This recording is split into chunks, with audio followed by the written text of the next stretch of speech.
Coach, for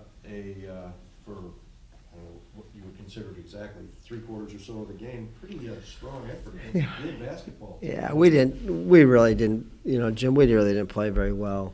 You know, I, that's what our assistant said too to me. Coach, we played good for about 34 minutes, we were very lethargic. We just didn't have that crispness that we should have. I don't think we moved the ball well. I thought the ball sticked on offense. I don't think we rebounded and guarded. There's ways, when you're in those kind of games, there's a couple of things you have to do well. You can't turn the ball over and you got to rebound. And we went in at the half with, I think, 8 or 9 turnovers and giving up 12 offensive rebounds. So I thought we competed, but we weren't very crisp. And again, I think, I thought we played them. We got it down to 4 points and had 2 possessions at the 8-minute media timeout.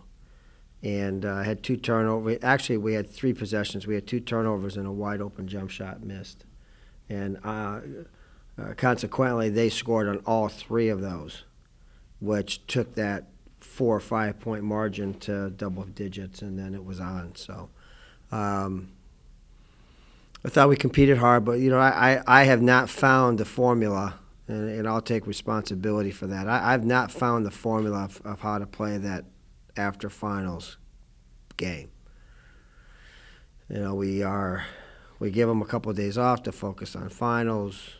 They're tired. We've got graduation, so we really, we lose the gym for, a couple 2 days. We try to get some trip involved, you know what I'm saying? And I would love to play on Monday.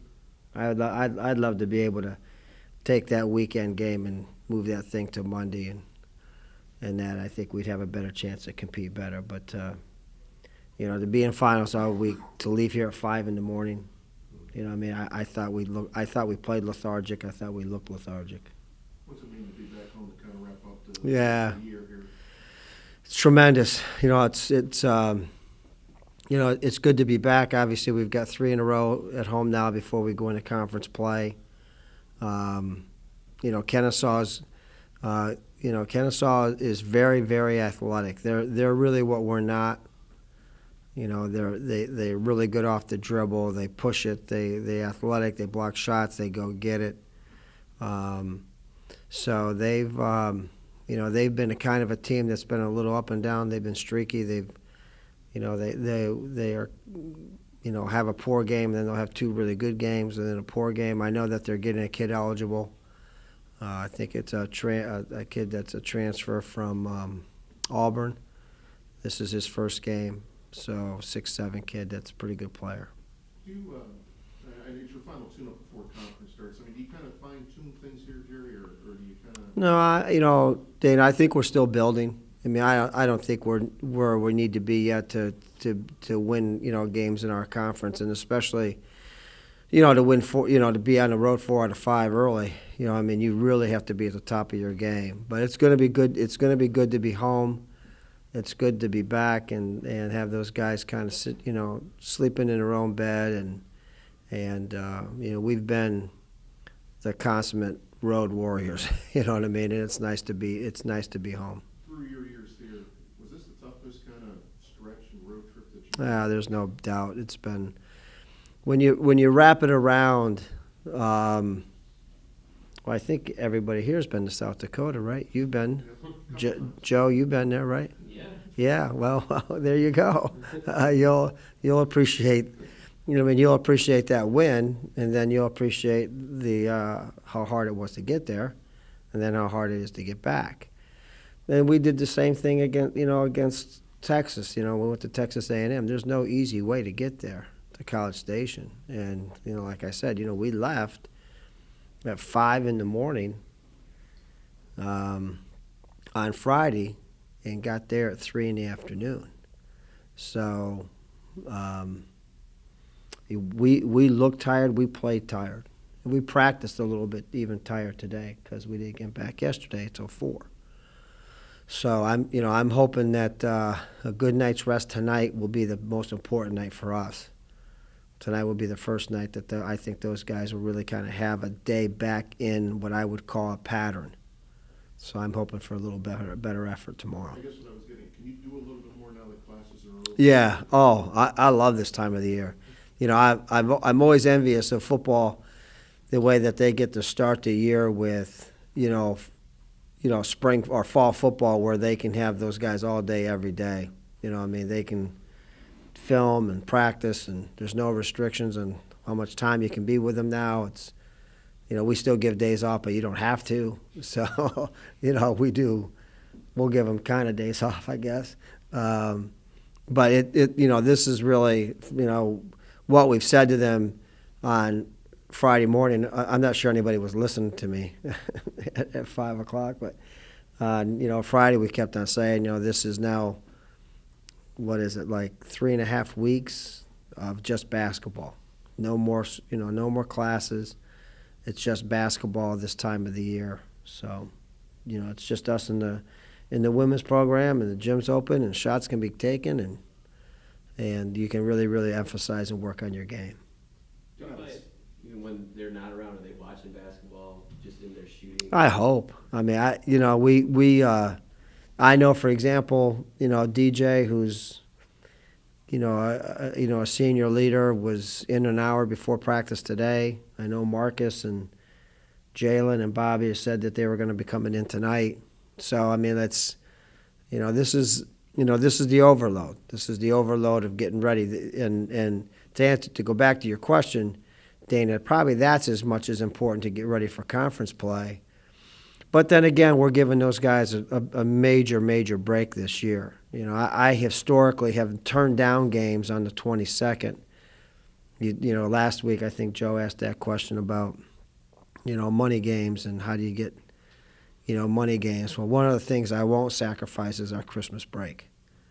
We've had an opportunity for a couple of years to really play some really lucrative games on the 23rd and the 22nd. Even to a point that one school said, well, listen, if you'll play us on the 23rd, you can use our charter to charter you back. And I wouldn't do it, because I think I want our kids to be around their families for Christmas. And I'm not going to send them home on the 24th and bring them back on the 26th. So, this year is really different because we play on the 19th in the afternoon, and then all those guys are catching their flights home on the evening of the 19th. So they're going to be home for a good, what's that come out to, 6 days? Flight wasn't to Hawaii, was it? No. You guys keep on bringing it up. I'll bring you with me. If we go to Hawaii, we're all in. Okay, everybody's in. Okay, all right. You talked about the issues with finals, and obviously you won't have conflicts of scheduling in the gym, but do you find that same issue with the holiday break as well? Maybe players kind of looking ahead to being able to go home? No, we'll talk about that. We talked about that after we got back yesterday, that this is probably the longest break of any Division I program in the country. There's a lot of programs that don't send their guys home for Christmas. A lot of programs that play on the 23rd and play on the 27th, they keep their kids there. So I think, out of respect, I told our guys this yesterday that, out of respect for where we're going and the fact that we're giving you an opportunity to get home, I'm expecting a tremendous week of practice. Do you think this year, out of any other year of recent memory, would be the best time to have that big chunk of a break, since you've had so many road games and such a compact time frame? No, I wouldn't say that because we played so well. I mean, if we played terrible, maybe. But, we've really played really well. So, if I had my way, no, I can't say that. I want us to be. I want our kids to have a chance to be home with their families. I want to be with mine, and I want them to be with theirs. Do you find they come back more refreshed from the longer break? Yeah, they do. They'll come back, though, just a tad little grumpy because they'll know what's waiting for them in terms of conditioning on the 26th. They say, we practice in the 26th? I mean, we practice the 26th? Yeah, I have a little something for you. Yes, but they will come back and be ready to go. Has that been your policy all 40 years of coaching? Yeah, I've never taken Joe, I've never taken anything past the 20.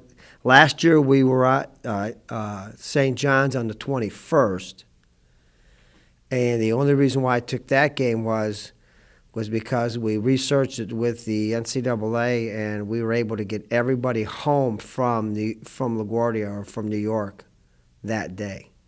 We played them in the afternoon, and then we were able to get everybody home. So the guys that went from Florida, they went from LaGuardia to Florida.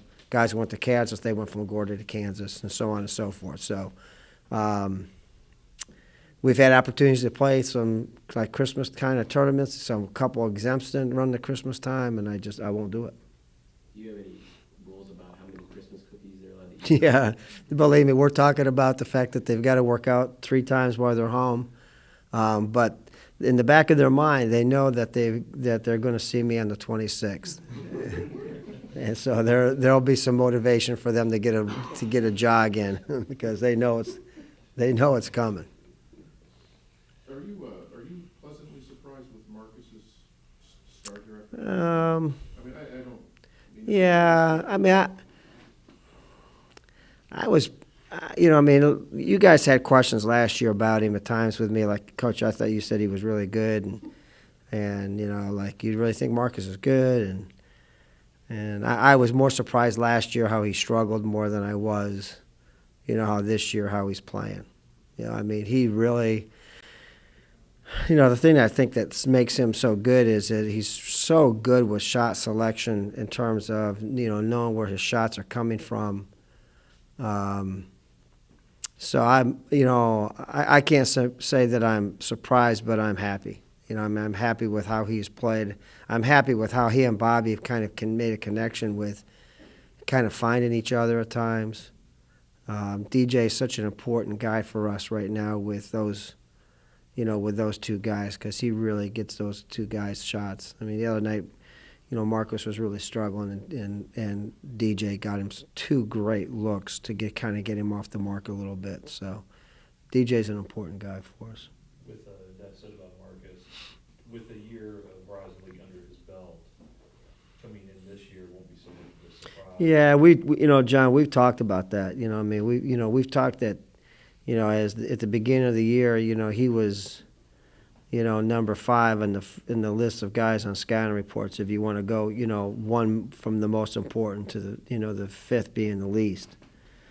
And now he's come into, 3 games in a row where him and Bobby are like 1, 2 on the scouting reports. And I was really, really pleased of how he played at Robert Morris and now at South Dakota, being, I mean, they both those programs, they went after him hard. And I was really happy how he responded, because that's the way our league is. Our league, they feast on your weakness, and you better be able to improve your weaknesses, because they're not letting you do your strength. And I was really, really happy with how he was able to, handle guys coming after him. Has Haynes just got more physical this year? Who's that again? Haynes. Yeah, just older, better, stronger. You know what I mean? Just a good basketball player.